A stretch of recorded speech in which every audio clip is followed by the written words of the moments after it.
नमो अरहन्ताणं नमो सिद्धाणं नमो आयर्याणं नमो वज्रायाणं नमो लोये सवसाहु।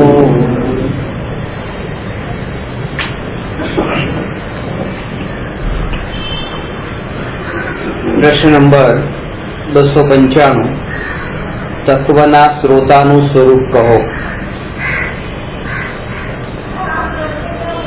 छेल्ले चर्चा करेली के तत्वना वक्तानु स्वरूप केवुं होय।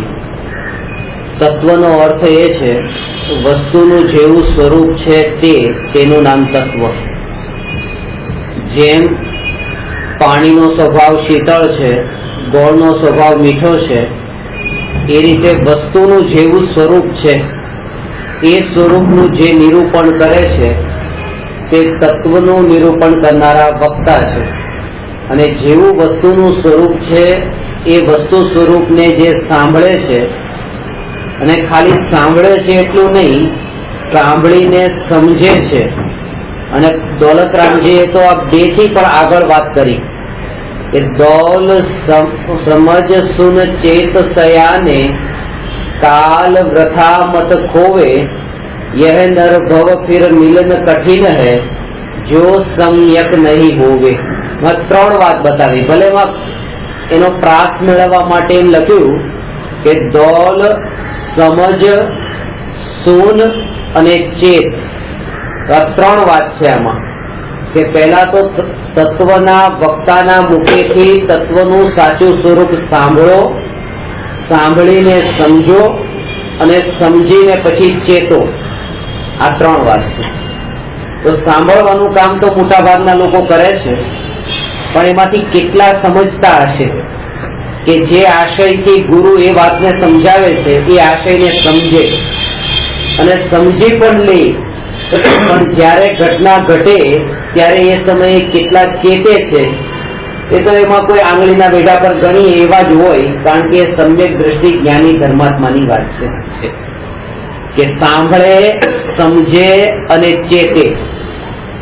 अने कोई पण घटना आ चेतवानो अर्थ ए छे के ज्यारे कोई पण घटना ज्ञानमां जणाय त्यारे ए ज्ञानमां जणाती घटना ए अयोग्य न लागे, ए योग्य ज लागे। ज्ञानमां जणातुं जगत ए जगतनी श्रेणीमां छे, मारी श्रेणीमां नथी।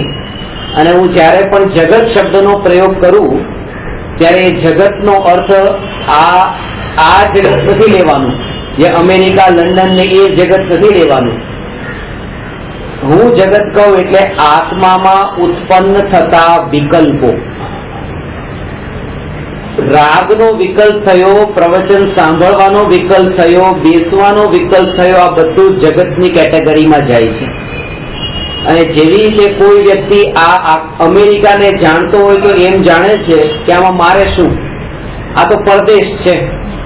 ए ज रीते जे परभावने परदेश जाणे छे ए जीव ज स्वभावने स्वदेश जाणे छे। अने ए जीवने स्वपर वच्चेनुं भेद ज्ञान छे अने जेने भेद ज्ञान छे एणे ज गुरुना मुखेथी तत्वना उपदेशने सांभळ्यो, समज्यो अने हवे ए चेत्यो एम कहेवाय। बीजुं के तत्वना श्रोतानुं स्वरूप केवुं होवुं जोईए, आमां एक वात खास समजवानी छे। घणीवार मारुं प्रवचन पूरुं थाय पछी घणा लोको एम कहे कि आजे तमे बहु सरस वात करी, बहु सरस बात करी, एटली बात सारी हती, एटली गमी, एटली गमी। ज्यारे पण प्रवचन सांभळीए त्यारे बिलकुल लीन थईने सांभळवानुं छे, पण कोनामां लीन थईने सांभळवानुं? कहेनारामां नहीं, सांभळनारामां लीन थईने सांभळवानुं छे। आ वात खास समजवानी छे। अने हजू पण कहું છું કે सांभळनारामां, सांभळनाराओमां नहीं। कारण के घणी वखत एवुं पण थतुं होय छे के प्रवचन आपणे सांभळता होईए तो वक्तानी साथे साथे आपणुं ध्यान बीजा श्रोताओ पर पण जाय, અને જેના કારણે આપણા ઉપર એ બીજા શ્રોતાઓ કેવી રીતે સાંભળે છે જો બીજા શ્રોતાઓને જો આનંદ આવતો હોય ને સાંભળવાનો, તો અહીંયા આપણને પોતાને પણ આનંદ આવે. એના ચહેરા ઉપર હાસ્ય હોય તો અહીંયા પોતાના ઉપર પણ હાસ્ય આવે. કારણ કે આપણી જે દ્રષ્ટિ છે એવી નિમિત્તો વાળી દ્રષ્ટિ છે કે વક્તા જે કહે છે એ વાતનો તો આનંદ હોય જ નહીં. એના કારણે આપણને વાત ન ગમી હોય, પણ આ શ્રોતાઓ બધા બેઠા છે એ બધાને ગમી છે, એટલા માટે પણ આપણને ગમી હોય. હિટલરની આ વિશેષતા હતી કે એ 10,000 લોકોની ભીડમાં ભાષણ આપવું હોય તો એ પોતે પોતાના 10 માણસ ખાસ જે નજીકના એને ભીડમાં ઉભા કરી દેતા. અને એનું કારણ શું? અને એને કહેતા કે જ્યારે જ્યારે પણ હું તમને ઈશારો કરી દઉં ત્યારે તમારે તાળીઓ પાડવાની છે. એ 10,000 તો એ 10,000 લોકોની ભીડમાં 10 જણા એને તાળીઓ પાડવાનું કે 10 જણાએ કીધું કે અમને તો શરમ આવે કે આટલી મોટી 10,000 લોકોની ભીડ અને એમાં ખાલી અમે 10 જણા તાળીઓ પાડીએ. કેવું કે ના, તમે 10 જણા અલગ અલગ જગ્યાએ ઉભા રહી જાજો એ ભીડમાં, કારણ કે હું આ પબ્લિકને સારી રીતે જાણું છું. તો જેવો ઈશારો કર્યો એટલે 10એ તાળી પાડી. જેવી તાળી પાડી તો આજુબાજુમાં જે ટોળ બધા તાળીઓ પાડવા માંડ્યા. ભાષણમાં 10,000 લોકો તાળી પાડવા માંડ્યા. 10 માણસની તાળી, મોટા ભાગે આવું થતું હોય છે. તો બાકી બધા જે તાળીઓ પાડે છે એને કઈ ગતાગમ ન પડી હોય, પણ આને એકે તાળી પાડી એટલે બધા તાળી પાડે. મોટા ભાગે ભાષણોમાં આવું જ થતું હોય. એટલે જે તત્વનો શ્રોતા છે એ ગુરુની પાસે જયારે સાંભળવા બેસે છે ત્યારે ના તો ગુરુમાં લીન થવાનું છે, ન તો બીજા શ્રોતાઓમાં લીન થવાનું છે. આ જે સાંભળનારો શ્રોતા છે એના સ્વરૂપમાં સ્થિર થઈને વક્તાની વાણીને સાંભળે. પહેલી વાત તો આ. બીજું કે તત્વનો શ્રોતા કેવો હોવો જોઈએ? શ્રીમદ રાજચંદ્રજીનો શ્રોતા જે છે એવો તત્વનો શ્રોતા હોવો જોઈએ. આત્મસિદ્ધિ શાસ્ત્રમાં શ્રીમદ રાજચંદ્રજીનો શ્રોતા કે જે શ્રીમદ રાજચંદ્રજીને શંકા કરે છે, અને એ શંકા જે છે એ 6 શંકા છે. એમાં પહેલી શંકા છે જે ગુરુને પૂછે છે કે હે સદગુરુદેવ, શું આત્મા છે? આત્મા છે એટલે આત્માનું અસ્તિત્વ છે. શું આત્મા નિત્ય છે? ત્રીજો પ્રશ્ન છે શું આત્મા કર્મનો કરનારો છે? ચોથો પ્રશ્ન છે શું આત્મા કર્મનો ભોગવનારો છે? પાંચમો પ્રશ્ન શું આત્માનો મોક્ષ છે? અને છઠ્ઠો પ્રશ્ન શું આત્માના મોક્ષનો ઉપાય પણ છે? આ રીતે 6 પ્રશ્ન પૂછ્યા છે. અને એ શિષ્ય આત્મસિદ્ધિ શાસ્ત્રના અંતમાં આત્મજ્ઞાન પામી જાય છે. એની ખાસ વિશેષતા જે 6 પ્રશ્ન પૂછ્યા છે ને, એ 6 પ્રશ્ન પૂછવાની પાછળ એ રહસ્ય છુપાયેલું છે કે આ જીવ નિયમથી આત્માને પામે. કે આ પ્રશ્નોમાં છે શું? કે ખાલી એમ પૂછે શું આત્મા છે ને આત્મા જે આત્મા છે એના પર પણ જેને ભરોસો નથી અને પ્રશ્ન પૂછે છે કે શું આત્મા છે, એવા જીવને તમે પાત્ર કેમ કહો છો? અને અહીંયા બેઠેલા કોઈ એવા તો નથી કે જેમ કહેતા હોય, કેમ પૂછતા હોય કે શું આત્મા છે. બધાને ખબર છે કે આત્મા છે, તો પણ અહીંયા બેઠેલા જેટલા જીવ છે એ બધા જીવની સ્થિતિ હું કૃપાળુ દેવના જે શિષ્યની સ્થિતિ હતી એનાથી તો નીચી માનું છું. એનું કારણ શું છે? કે ભલે તમે એમ કહો કે આ આત્મા છે, આત્મા કર્મનો કરનારો પણ છે, અને પછી આત્મા ભોગવનારો પણ છે, અને આત્મા નિત્ય પણ છે, અને મોક્ષ છે. મોક્ષને માનો છો એટલા માટે બધી સાધના કરો છો. જે મારા સાહેબ દીક્ષા લે છે એના માટે લે છે, મોક્ષે જાવ તો દીક્ષા લે છે. અને જે ચાલે છે માર્ગ કરે સમજીને ચાલે છે કે આ તો મોક્ષનો માર્ગ છે. માનતા ન હોય તો એ માર્ગ પર ચાલવાની વાત પણ શા માટે કરે? તો આ બધું માને તો છે ને. જે 6 પ્રશ્ન જે શિષ્યએ પૂછ્યા આત્મસિદ્ધિ શાસ્ત્રના અંદર, એ શિષ્યના સવાલના જવાબ અહીંયા તમે કહેશો કે અમને બધા એના જવાબ પણ આવડે છે, તો પણ એ શિષ્ય કરતા તમારી સ્થિતિ નીચી છે, એ શિષ્યની ઊંચી છે. એનું કારણ શું? કારણ એ છે કૃપાળુ દેવના એ શિષ્યને જેટલા પ્રશ્ન અંતરમાં ઉદ્ભવ્યા એ બધા પ્રશ્ન આત્માના ઉદ્ભવ્યા છે. એવો શિષ્ય મળવો આ કાળમાં બહુ દુર્લભ છે કે જેના 100% પ્રશ્ન આત્માથી સંબંધિત હોય, બીજી કોઈ વાત નહીં. પહેલો પ્રશ્ન પણ એ જ હતો, શું આત્મા છે? એટલે આત્માથી સંબંધિત. બીજો એ કે શું આત્મા નિત્ય છે? શું આત્મા કર્મનો કર્તા છે? શું આત્મા કર્મનો ભોગતા છે? શું આત્માનો મોક્ષ છે? શું આત્માના મોક્ષનો ઉપાય છે? આ 6 પ્રશ્ન એ આત્માથી સંબંધિત હતા. એટલે આપણા મોટા ભાગના પ્રશ્નો તો આત્મા સિવાયની કઈક વસ્તુ એના માટેના જ હોય છે.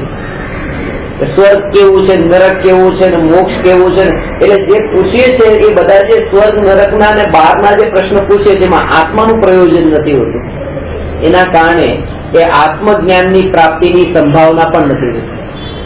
આત્મજ્ઞાનની પ્રાપ્તિ એ જીવને થાય કે જેની આત્મા સંબંધી પહેલા અંદરમાં કૌતૂહલ, અંદરમાં એવી જિજ્ઞાસા ઉઠે કે શું આત્મા છે. એટલે આત્માને એવી રીતે નથી કહેતો કે આત્મા છે તે હું માનવા તૈયાર નથી, મારે આત્માના સ્વરૂપને સમજવું છે, તમે મને સમજાવો, હું સમજવા માટે તૈયાર છું. તમે જે પ્રશ્ન પૂછો છો ને, શું આટલું ખાલી હું પરમાત્મા છું, પરમાત્મા છું, પરમાત્મા છું આમ કહેવાથી સમેકેશન થઈ જાય કઈ? આમ પરમાત્મા છું, પરમાત્મા છું આમ આપણે માની લઈએ તો પરમાત્મા થઈ જઈએ? આવું જે તમે પૂછો છો એ પૂછવાની પાછળ તમને એમ નથી કે હું આ વાતને માનવા તૈયાર નથી, હું આ વાતને માનવા તૈયાર છું, તમે મને ખુલાસો કરીને સમજાવો. તો આવો જે અંતરમાં ભાવ છે તો તમે પણ એ આત્માને પામવા માટે પાત્ર છો. ભલે તમે શંકા કરી છે આ વાત પર, પણ એ શંકાની પાછળ એક એવી ઉત્કંઠા સમાયેલી છે, એ શંકાની પાછળ કુશંકા નથી છુપાયેલી. એ રીતે એમાં તર્ક વિતર્ક ખોટા નથી કરવા માંગતા, કારણ કે ગુરુના સમજાવવાથી તમે હા તો પાડો છો, અને જે એકવાર હા પાડે છે એ આગળ છે નિયમથી પામે કે હા હું પોતે પરમાત્મા છું. એ વાત તો અહીંયા એ શ્રોતાનું સ્વરૂપ બતાવે છે. શરૂઆતમાં આપણે થોડું વાંચ્યું હતું કે વક્તાના સ્વરૂપને કહેનાર વક્તા હોય છે, સાથે સાથે શ્રોતાના સ્વરૂપને કહેનાર પણ વક્તા જ હોય છે. તત્વના શ્રોતાને પોતાના અજ્ઞાનનું જ્ઞાન તથા સ્વીકાર હોવો જોઈએ. અજ્ઞાનનો સ્વીકાર કરીને જ્ઞાન પ્રાપ્ત કરવા વક્તા પાસે જાય તો જ વક્તા થકી સત્ય સમજણ પ્રાપ્ત કરે. શ્રોતા જિજ્ઞાસુ હોવો જોઈએ. આ વાત ખાસ, જિજ્ઞાસુનો અર્થ એ છે કે જયારે તમે કોઈ પ્રશ્ન પૂછો કોઈ વક્તા પાસે, કોઈ પ્રવચનકાર પાસે, ગુરુ પાસે, જ્ઞાની પાસે, અને તમને પ્રશ્નનો જવાબ ગુરુએ આપ્યો, એ જવાબ તમને મળ્યો અને તમને સંતોષ થયો. આ સંતોષ જે થયો છે એ તમારી ઉન્નતિ, એ વિકાસ અટકવાની નિશાની છે. આ પ્રકાશ સમજ્યું. પ્રશ્નનો ઉત્તર તમને મળ્યો, ઉત્તર ભલે મળ્યો પણ તમે સર્વજ્ઞ નથી ને જ્યાં સુધી સર્વજ્ઞ નથી ત્યાં સુધી તત્વના સંબંધમાં કંઈક ને કંઈક જિજ્ઞાસા સાથેના પ્રશ્નો ઉદ્ભવે. તમે કહો ના હવે અમારી દશા એવી નથી રહી, હવે થોડી ઊંચી દશા આવી છે, તો અહીંયા આગળ એ બતાવે છે કે તમારી દશા ઊંચી આવી છે, તો એટલી તો ઊંચી નથી આવી ને કે જે દશા ગણધર દેવોની આવી હતી. 6ઠા 7મા ગુણસ્થાનમાં ઝૂલનારા એ ભાવલિંગી આચાર્યો એ ગણધર દેવોને પણ હજુ તત્વમાં શંકા તો થાય છે. શંકા થાય છે એટલા માટે તો 6ઠા ગુણસ્થાન વર્તી મુનિઓને પણ મચ્છરમાંથી પેલું એક હાથનું પૂતળું નીકળે છે ને સપ્ત ધાતુ રહિત, એ ક્યાં જાય છે? કેવલી શું કેવળી પાસે જાય છે. આ બે વાત ખાસ સમજવાની કે કેવળી અને શ્રુત કેવળી પાસે એ શા માટે જાય છે? એ પૂતળું જે આહારક શરીર નીકળે છે એ આહારક શરીરમાંથી આ શરીરમાંથી નીકળીને સપ્ત ધાતુ રહિત એક હાથનું એવું ત્યાં કેવળી હોય, ભગવાનનું સમોસણ હોય ત્યાં, અથવા શુદ્ધ કેવળી હોય ત્યાં એ જાય એ પૂતળું. અને અહીંયા આત્મા તો અહીંયા હોય જ, આત્મા બહાર ન નીકળ્યો હોય, કારણ કે એને કહેવાય સમુદ્ગાર. એવી રીતે આ આત્મા અહીંયા પણ છે. હવે એક પૂતળું નીકળ્યું, એક પૂતળું હવે અહીંયા પણ છે. હવે આ શરીરનો તે આ એક ભાગ છે, કોઈ અલગ નથી. અને આ શરીર અને આ શરીરની વચ્ચે પણ આત્મા છે. એવું નથી કે આત્મા બે થઈ ગયા હોય એકના, આની વચ્ચે પણ આત્મા છે. એ રીતે આટલો ત્યાં એવી રીતે ફેલાયેલો છે. જેમ તમે ગરોળીની પૂંછડીનું બતાવ્યું હતું એમ, એ ગરોળી છે, એની પૂંછડી છે કપાયેલી, પૂંછડી પણ હલે છે અને ગરોળી પણ હલે છે. તો જયારે પૂંછડી કપાઈ નથી ત્યારે તો એક આત્મા, અને પૂંછડી કપાઈ ગઈ એટલે એક આત્મા પૂંછડી વાળો ને એક શરીર વાળો, એવા બે આત્મા તો નથી. આત્મા તો હજુ પણ એક છે, આત્મા તો કપાતો જ નથી. તો એ જે આત્મા જે આ શરીરમાં જે છે એ શરીર વાળો આત્મા જ તે. એવી રીતે કે આ અત્યારે ગરોળની પૂંછડી જોડાયેલી છે અને જેવી અલગ થઈ તો આ પૂંછડી પણ હલે છે. તો આ ભાગમાં જે આત્મા છે અને આ શરીરમાં જે આત્મા છે એ બંને આત્મા એક જ છે. અને અહીં સુધી કે આ બેની વચ્ચે, પૂંછડી અને શરીરની વચ્ચે પણ આત્મા છે, કે જે આત્મા ત્યાં સુધી ફેલાયો છે, લાંબો થયો છે, વિસ્તાર પામ્યો છે આત્મા. અને ત્યાંથી પછી થોડી વારમાં પૂંછડી હલતી બંધ થઈ જાય છે. તો એ જે આત્મા અહીંયા છે એ અને વચ્ચે જે હતો એ સમેટાઈને પછી આખા શરીરમાં પછી આવી જાય છે. એવી રીતે આત્મા મૂળ શરીરને છોડ્યા વિના એ શરીરની બહાર પણ જાય, એને સમુદ્ગાર કહેવાય. અને આવી રીતે એ કેવળી અને શ્રુત કેવળી પાસે એ પૂતળું જાય છે. શા માટે? બે કારણોથી. આ તમારા માટે ખાસ આ સમજી લેજો કે જો સમજતા હો કે હવે અમારી દશા એવી આવી ગઈ કે પ્રશ્ન પણ થતા નથી ને હવે ભગવાનના દર્શન કરવાની શું જરૂર, ભગવાન તો અહીંયા અંતરમાં જ બિરાજમાન છે. તો એ મુનિરાજોમાં મસ્તકમાંથી જે પૂતળું નીકળ્યું એ પૂતળું બે કારણોથી જાય છે. એક તો તત્વના શંકાનું સમાધાન કરવા માટે અને બીજું ભગવાનના દર્શન કરવા માટે. એટલે છઠ્ઠા ગુણસ્થાનવર્તી મુનિ પણ જીનેન્દ્ર ભગવાનના દર્શન કરવા માટે ત્યાં જાય છે. એટલે આ જીન મંદિરનું મહત્વ શું છે? એ મહત્વ તો છે, પણ એ ખાસ બતાવ્યું કે કોના દર્શન કરવા જાય છે? ભગવાનના દર્શન કરવા જાય છે. સ્વરૂપ તો ત્યાં બરાબર હોવું જોઈએ જેના દર્શન કરવા તમે જતા હો. કારણ કે સ્વરૂપ જો બરાબર હોય તો ગણધર દેવ પણ કેવ તીર્થંકરના દર્શન કરે છે તો પણ વાંધો નથી. અને જો સામે સ્વરૂપ બરાબર ન હોય તો એક મિથ્યા દ્રષ્ટિએ પણ દર્શન ન કરવા જોઈએ. આ બે માં ભેદ સમજજો.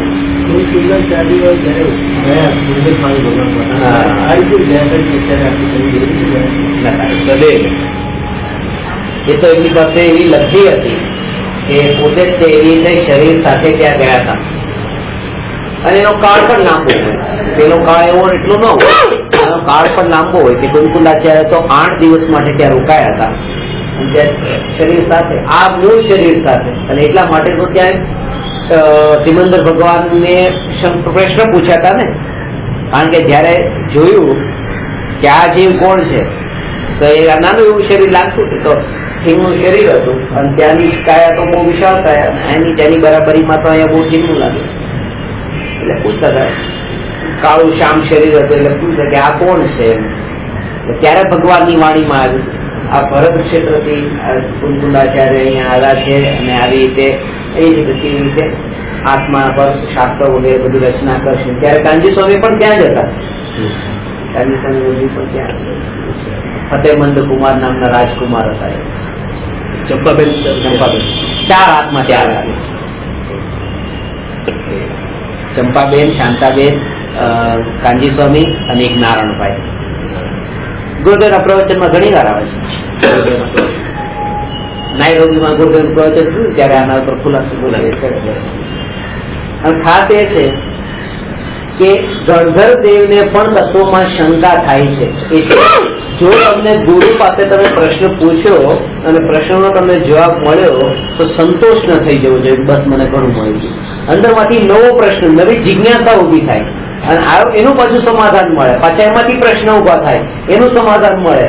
આમાં જ તે અંતરની પરિણતિમાં નિર્મળતા પ્રગટ થતી જાય છે, વિકસિત થતી જાય છે એ પ્રશ્નના સમાધાનના બળ પર. કારણ કે દ્રઢતા આવે છે. જે વાત તમે સાંભળી હતી એ વાતને પછી ફરીથી તમે સાંભળો છો, ફરીથી સાંભળો છો, એટલે અંદરમાં દ્રઢતા આવે છે. એટલે એમ નહીં સમજવું કે આ તો આપણી સાંભળેલી વાત છે, આનો શું સાંભળવી. એટલે હમણાં તમે કીધું આ પ્રશ્ન ભલે થઈ ગયો તોય તમે કહો, કારણ કે ભલે થઈ ગયું એ સાંભળેલું છે તો પણ બીજી વાર સાંભળવું જ આવશે, સમજણમાં નવું આવશે, સમજણમાં નવું આવશે. એ પર્યાય ત્યારની હતી. એટલા માટે દરેક પર્યાયને નવી નવી સમજીને જીવતા શીખો. આનો અર્થ શું છે? દરેક પર્યાયને નવી સમજીને તો અંદરમાં જે પ્રફુલ્લિતતા રહેશે, આનંદ રહેશે. એમ નહીં એક એક દરેક કાર્ય તમે ગઈકાલે પણ કર્યું હતું એ જ કામ તમે આજે કરો છો, પણ એમાં આજે પ્રફુલ્લિતતા નથી. એટલા માટે પ્રફુલ્લિતતા નથી કારણ કે આજે તમે તમારું એ રૂટીન બની ગયું છે. તમે રોબોટની જેમ એ કામ કરી રહ્યા છો.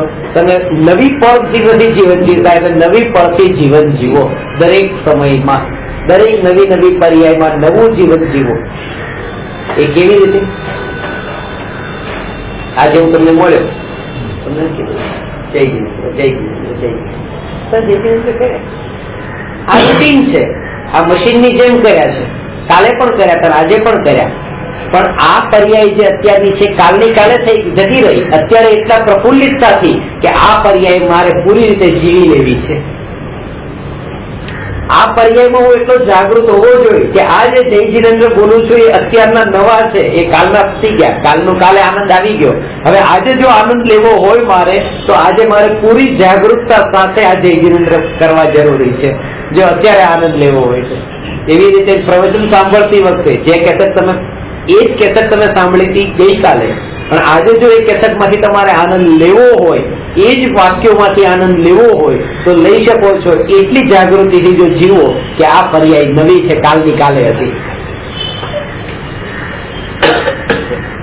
દરેક સમયની પર્યાયમાં એટલી જાગૃતિ બની જ રહેશે તો જેના કારણે ભૂતકાળમાં જે આનંદ આવ્યો અને આવું આનંદનું સ્વરૂપ કેવડી ભગવાનનું પણ છે. મોક્ષમાં મહાવીર ભગવાનનું પણ છે. મહાવીર ભગવાન અત્યારે સુખી છે ને? મહાવીર ભગવાન અત્યારે સુખી છે. કેમ સુખી છે? કે આજથી 2500 વર્ષ પહેલા એ મહાવીર ભગવાન મુનિ અવસ્થામાં જયારે હતા ત્યારે પોતાના આત્મામાં એ લીન થયા. કેટલા ટાઈમ માટે લીન થયા? કે અંતર્મુહૂર્ત માટે. 48 મિનિટથી પણ ઓછો એક સમયકાળ એને અંતર્મુહૂર્ત કહેવાય. 48 મિનિટ માટે પોતાના આત્માના ધ્યાનમાં લીન થયા એ કેવળ જ્ઞાન પામ્યા. અને કેટલા સમય માટે? હવે અતિન્દ્રિય સુખ અનંત, અનાદિ નહીં, અનાદિથી તો નતું, આ તો પ્રગટ થઈ અનંત કાળ સુધી. અનંત કાળ સુધી એટલે અનંત કાળ સુધી સુખી થવા માટે ખાલી કેટલા ટાઈમ માટેનું બતાવ્યું? 48 મિનિટ માટે આત્માના ધ્યાનમાં લીન થાવ. આવી જે માન્યતા છે આ તોડાવવા માટે હવે તમને આનો ખુલાસો કરું છું કે આવું હોતું નથી. આવું હોતું નથી. આ બહુ મોટો ભ્રમ છે અને આ ભ્રમના કારણે જ છે. આ ભ્રમના કારણે જ છે ઘણા મહારાજ સાહેબોને જેને ભણાવવા ગયો ત્યાં આ ભ્રમ છે કે બસ હવે મહાવીર ભગવાનને શું પુરુષાર્થ, કઈ નહીં, હવે શું, હવે તો બધું કરવાનું હતું, બધું પતી ગયું, કરી લીધું, બધું થઈ ગયું, હવે તો આનંદ આનંદ આનંદ. નહીં, અત્યારે પણ પુરુષાર્થ છે. જો આજે બપોરે 1 વાગે મહાવીર ભગવાન અતિન્દ્રિય આનંદમાં સ્થિત છે તો આજે બપોરે 1 વાગે મહાવીર ભગવાન પુરુષાર્થ છે. જ્યાં પુરુષાર્થ મહાવીર ભગવાનને છે, ભલે બુદ્ધિપૂર્વક નથી કરતા પણ પુરુષાર્થ છે. 2 વાગે અતિન્દ્રિય આનંદ છે તો 2 વાગે પુરુષાર્થ છે. અનંત કાળ સુધી અતિન્દ્રિય સુખ ભગવાનને છે તો અનંત કાળ સુધી પુરુષાર્થ છે. પુરુષાર્થ શું? કે આત્મામાં જે આત્માની આ જે જ્ઞાન પર્યાય, જે જ્ઞાન પર્યાય વિષયોમાં વેડફાતી હતી, જગતને જાણવા માટે વેડફાતી હતી, એ જ્ઞાન પર્યાય જયારે પોતાના આત્મ સ્વરૂપમાં સ્થિર થઈ એ પુરુષાર્થ. હવે સ્થિર 48 મિનિટ માટે થઈ હતી કે અત્યારે પણ સ્થિર છે? તો અત્યારે જે સ્થિર છે બસ આનું નામ પુરુષાર્થ. અત્યારે એક પર્યાય આત્મામાં સ્થિર છે એનું નામ પુરુષાર્થ. 1 વાગે સ્થિર છે આત્મામાં કે હા, તો બસ 1 વાગે આનંદ છે. નહીં કે 2500 વર્ષ પહેલા આત્મામાં લીન હતા એનો આનંદ અત્યારે છે. અત્યારે આનંદ તો એનો છે કે અત્યારે આ લીન છે. આ સમજવાની છે કે વર્તમાનનો આનંદ વર્તમાન પૂરતો જ છે, આગલા સમયમાં ક્યાંય નથી. એટલે લીન જ રહે છે, પરમાનન્ટ લીન છે. નહીં તો પછી એમ માનવું પડે એકવાર લીન થઈ જાવ અને પછી બહાર આવી જાવ, બસ અનંત કાળ સુધી સુખ સુખ ને એવું હોતું નથી. અનંત કાળ સુધી પોતાનામાં લીન. એટલા માટે હું ઘણાને એ વાત કહું કે તમે એક સમય માટે, જે એક સમય બતાવે ને સ્મોલેસ્ટ પાર્ટ ઓફ ટાઈમ, એક સમય માટે બસ આ જગતમાં એક પણ પરમાણુ મારો નથી એમ માની લો. પરમાણુ માત્ર મારો નથી. એક સમય માટે, એક સમય માટે માનો એટલે સમ્યક દર્શન થઈ ગયું. એનું નામ જ સમ્યક દર્શન છે કે કોઈ પણ પર પદાર્થને પોતાના ન માનવા. પછી ભલે એક મોમેન્ટ માટે પણ ન માન્યા, એક મોમેન્ટ માટે પણ ન માન્યા, સમ્યક દર્શન થઈ ગયું. પછી પાછું માન્યા તો સમ્યક દર્શન ટકી રહે. સમ્યક દર્શન એનું છૂટી ગયું, સમ્યક દર્શન છૂટી ગયું. પણ એક વાત પાકી થઈ ગઈ કે એનું મોક્ષ નિશ્ચિત. એક વાર સમ્યક દર્શન જેને થાય એનો મોક્ષ પાકો થઈ ગયો.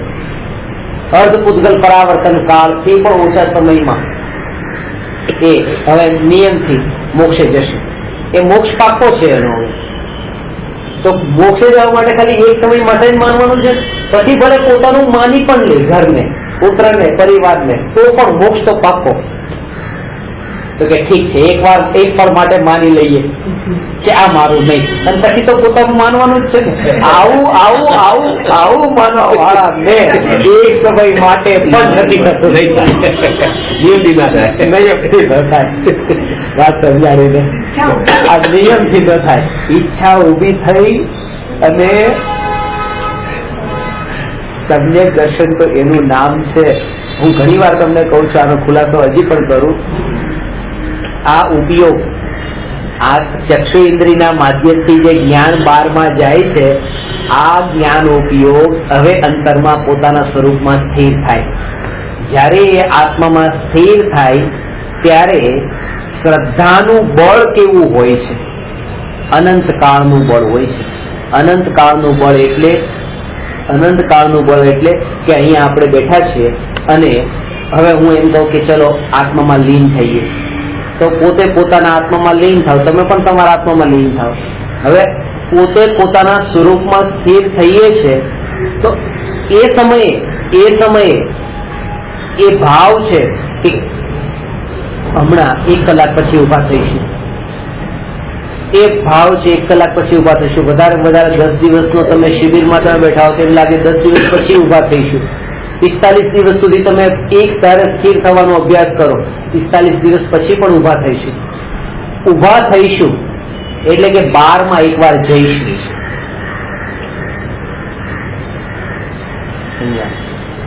કોઈને મળવાનું છે, આવતીકાલનો તમે પ્લાન કર્યો છે, આવતીકાલનો પ્લાન કરેલો છે કે આવતીકાલે કોઈના ત્યાં લગ્નમાં જવાનું છે અને હું મારા સ્વરૂપમાં સ્થિર થાઉં છું. એ સ્વરૂપમાં સ્થિર થઈ જ ન શકે. આત્માનું ધ્યાન જ ન થઈ શકે. આત્માનું ધ્યાન તો એને જ થાય છે કે જેને શ્રદ્ધામાં એટલો પુરુષાર્થ હોય કે હવે અનંત કાળ સુધી પરમાનન્ટ હવે હું મારા આત્મામાં સ્થિર થાઉં છું, પોતાનામાં સ્થિર થાઉં છું અનંત કાળ સુધી. એ વાત અલગ છે કે અનંત કાળ સુધી ન થઈ શકે અને બહાર આવે, અને આવશે જ તે પાછું. નહીં આવે એવું નહીં બને, કારણ કે મુનિરાજુ તો હજારો વાર અંતર જાય છે, અંદરમાંથી બહાર આવે છે, 6ઠા 7મા ગુણસ્થાનમાં ઝૂલે છે. પણ જ્યારે અંતરમાં જ્યારે જાય છે ત્યારે શ્રદ્ધાનું બળ એવું હોય છે કે હવે અનંત કાળ સુધી આ જગતને અલવિદા, અને પોતે પોતાનામાં સ્થિર. એવો જીવ એક સમય માટે આત્માના નિર્વિકલ્પ અનુભૂતિનો આનંદ ભોગવી શકે છે. નહીં તો આનંદ પણ ન આવે, અનુભવ પણ ન થઈ શકે. એટલા માટે અને મોટાભાગની અજ્ઞાનીઓની સાધના એવી જ હોય છે, બેઠા પેલા ઉભા થવાનો વિકલ્પ પહેલેથી છે. ભલે આજે મોડા બેઠા તો પણ એકવાર વિકલ્પ તો ઉભો થવાનો કરી દીધો ને, કે આ અડધો કલાક, પોણો કલાક બેઠા પેલા ઉભા થવાનો વિકલ્પ છે. પછી ભલે તમે ગમે ત્યાં બેઠો, ગમે ત્યારે બેસો, એક ઉભા થવાનો વિકલ્પ છે.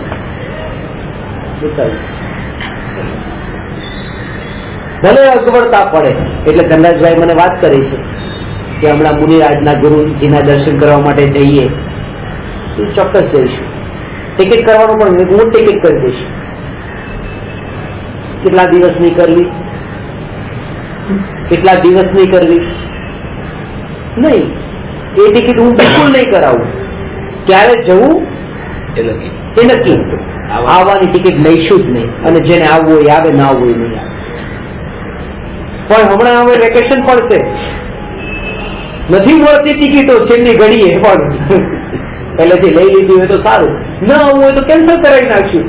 આવો વિકલ્પ કરી મેં પણ જાય એ જીવને પણ ત્યાં દર્શન નહીં થાય, નહીં થાય. દર્શન તો એને કે હું એ થવા માટે જાઉં છું, એ જીવને દર્શન થશે, બાકીના દર્શન પણ ન થાય. જો વિકલ્પ ઉઠે બહુ એટલા માટે હજી પણ હું ધીરજ રાખું છું. કેમ હજી સુધી? કારણ કે મને હજી તમારું એટલી દ્રઢતા નથી દેખાતી કે તમે તૈયાર છો કે પાછા નથી આવવું.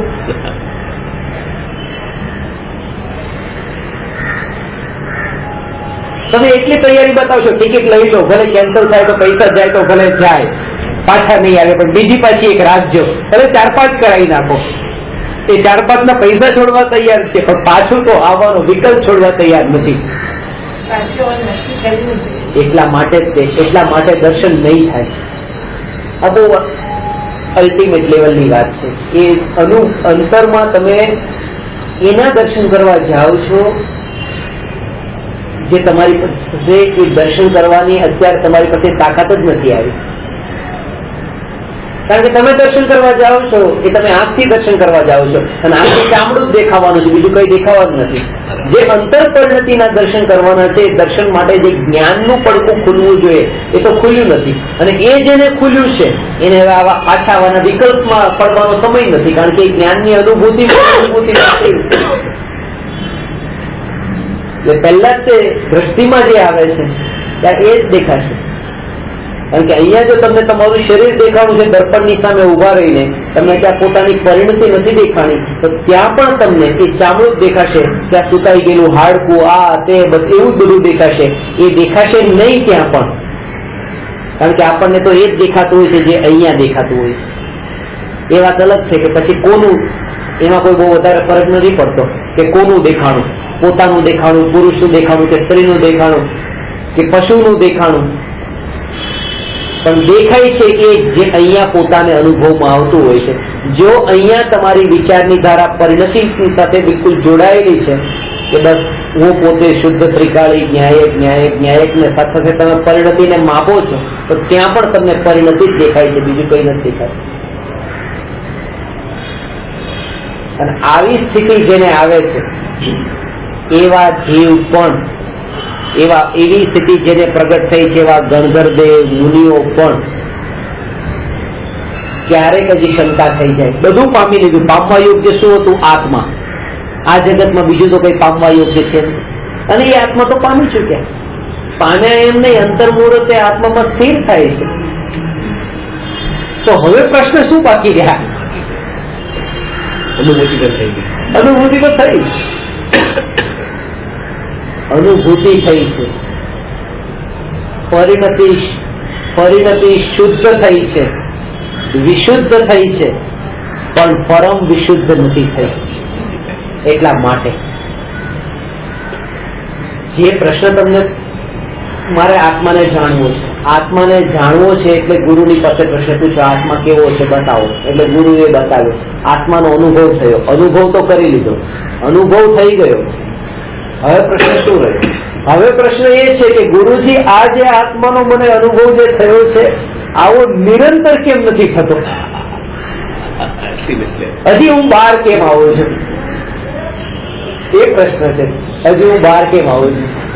પેલા ભૂખ્યો હતો તો હું કહેતો હતો કે મને એક રોટલીની વ્યવસ્થા કરે, એક રોટલી થઈ જાય તો સારું છે.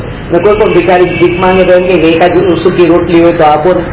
સૂકી રોટલી આપ્યા પછી એમ નહીં કે ઠીક છે સૂકી રોટલી, શાક હોય તો સાથે થોડું શાકે આપી દો. તમે શાકે આપશો, શાક રોટલી બધું ખાશે, પછી છેલ્લે એમ કહે છે કે ફ્રૂટ કઈ એ પણ આ થાય છે વિકલ્પ. કારણ કે હંમેશા જે છે એ તો દેખાતું જ નથી, ન હોય એ જ દેખાય એવી વૃત્તિ અંદરમાં પડેલી. જીવ માત્ર. અને જ્ઞાનીઓને પણ એ છે કે ભલે આત્મા તો પામી ગયા છે પણ હજુ પણ એ ભાવ પડેલો છે કે આ આત્માની નિર્વિકલ્પ અનુભૂતિની ધારા નિરંતર કેમ નથી રહેતી. એટલા માટે આ પ્રશ્ન થાય છે. ગણધર દેવને પણ તત્વમાં એ શંકા થાય છે કે મારી પરિણતિ પરમ વિશુદ્ધિને કેમ પ્રાપ્ત થાય. શુદ્ધતા તો પ્રગટ થઈ, અનુભવ તો થયો, પણ અનુભૂતિમાંથી અજ્ઞાની ક્યાં અટકે છે કે આજે બધું શ્રોતાનું સ્વરૂપ બતાવ્યું ત્યાં જ્ઞાની એટલે સમુદ્રની બિલકુલ મધ્યમાં જઈને, સમુદ્રની નીચે જઈને ડૂબકી લગાવીને જે બિલકુલ શાંત સમુદ્રની અનુભૂતિ થઈ, એ અનુભૂતિમાંથી જયારે બહાર આવ્યા અને પછી કિનારા પર આવ્યા, સમુદ્રની મધ્યમાં બિલકુલ જે પછી કિનારા પર આવી એમણે શાસ્ત્રની રચના કરી કે મેં ત્યાં બિલકુલ સમુદ્રની મધ્યમાં જઈને ઊંડે જઈને કેવો અનુભવ કર્યો એ અનુભવને લખ્યો. લખે છે અથવા કહે છે મોટા ભાગે શું થતું હોય છે કે અનુભવ કહેવાયો ક્યાં કિનારા પર, સાંભળનારા પણ બેઠા છે ક્યાં કિનારા પણ, એ કિનારા પર છે અને એ સાંભળે છે. એ સાંભળીને એ શું કરે છે, તાત્કાલિક ડૂબકી લગાવે છે ક્યાં કિનારા પર. અને એના કારણે તે એ અનુભૂતિ એને થતી નથી જે અનુભૂતિ જ્ઞાનીને થઈ હતી. કારણ કે જ્ઞાનીએ સમુદ્રની અંદર જઈને અનુભૂતિ કરી હતી, બહાર આવીને તો ખાલી બતાવ્યું હતું. એટલે શ્રોતા એટલે કોણ કે ગુરુ જે વાતને બતાવે છે એ વાતને સાંભળીને એનો આનંદ ન લે, સાંભળીને જે બતાવી રહ્યા છે ત્યાં સુધી પહોંચે.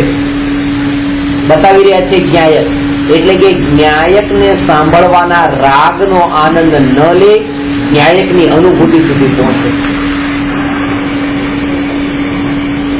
અત્યારે જે આનંદ આવી રહ્યો છે એ જ્ઞાયકની અનુભૂતિનો નથી.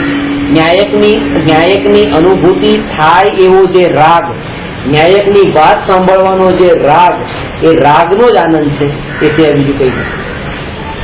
રાગની પૂર્તિ થઈ રહી છે એટલે એ વાતનું ખાસ ધ્યાન રહે કે રાગની પૂર્તિમાંથી આનંદ ન મનાય.